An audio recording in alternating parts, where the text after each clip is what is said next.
தெரிஞ்சு மக்களுக்கு இந்த மண்ணை கொள்ளையடித்தவரை போராடி தடுக்கிறதுக்கு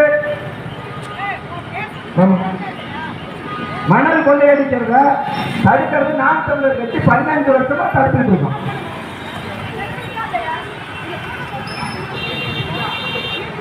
மீட்டிங் நடத்துக்கோமா? நான் எதுவும் பேசல. நாங்களும் பேசுறோம், நீங்களும் பேசுறீங்க. நான் உங்களை ஒன்று சொல்லி நான் உங்களை ஒன்று சொல்லி இல்ல நான் என்ன பேசுறேன்? நாங்க ஒன்று பேசுறோம். மைக் ஆஃப் பண்ணி ஆயிரத்தி எப்படிமா சட்டப்பட்டு என்னமா என்னமா மரியாதைலாம் பேசுறாங்கம்மா. மரியாதைலாம் பேசாதம்மா.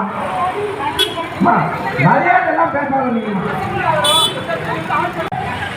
நான் உங்களை மிரட்டுறமா? நான் உங்களை மிரட்டுறமா? நீங்க பண்ணுங்க, பிரச்சாரம் பண்ணுங்க. நாங்க என்ன வேணாம் சொல்லுமா? நானும் அந்த மாதிரி மரியாதை தான் பேசுறதுமா. நீ போனீங்க யாருக்கும் போன் பண்ணு. என்னது தேர்தல் ஆணையத்தை வர சொல்லுங்க. தேர்தல் ஆணையம் பண்ணக்கூடாதுன்னு என்னை சொல்லியிருக்கான். நீங்க அவங்கள வர சொல்லுங்க. இல்ல அவங்கள வந்து சொல்லுங்கம்மா. தேர்தல் ஆணையத்தை சொல்ல பிரச்சாரம் பண்ணக்கூடாதுன்னு சொல்லுங்க. இது தெருவுதானம்மா? என்னமா சொந்த ஊருக்குள்ள ஒருத்த மைக் எடுத்து பிரச்சாரம் பண்ணக்கூடாதுன்னு என்னமா இருந்தது? உங்களுக்கு மட்டும்தான் எழுதி வச்சிருக்க பட்டா போட்டுக்கா? திமுக என்ன பெரிய மிரட்டுறீங்களா? நானும் வரி கட்டியிருக்கேன் அந்த ஊருக்கு. போமா கம்மனு மரியாதை தான் பேசுறதால என்கிட்ட வச்சுக்காங்க. நீங்க வேலையாச்சா வச்சுக்கோ.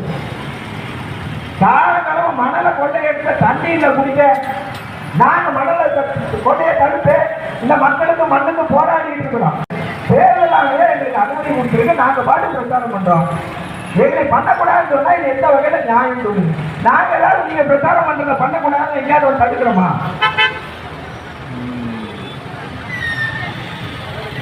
என்ன ரவுடி மாதிரி அந்த அம்மா வந்து சண்டை போடுது. ஆமாம்மா, மரியாதைலாம் பேசுனா மானம் கட்டி போயிடுவாங்க. கம்முன்னு போமா. என்கிட்ட பேசுறதுக்கு உங்களுக்கு ரைட் கிடையாது. தேர்தல் ஆணையத்தை சொல்லுமா? நான் போறேன். தேர்தல் ஆணையத்தை சொல்லுங்க. நான் பாட்டுக்கு பேசிட்டு இருக்கேன். என்ன உங்களுக்கு என்ன பிரச்சனை? இந்த அரசியல் என்ன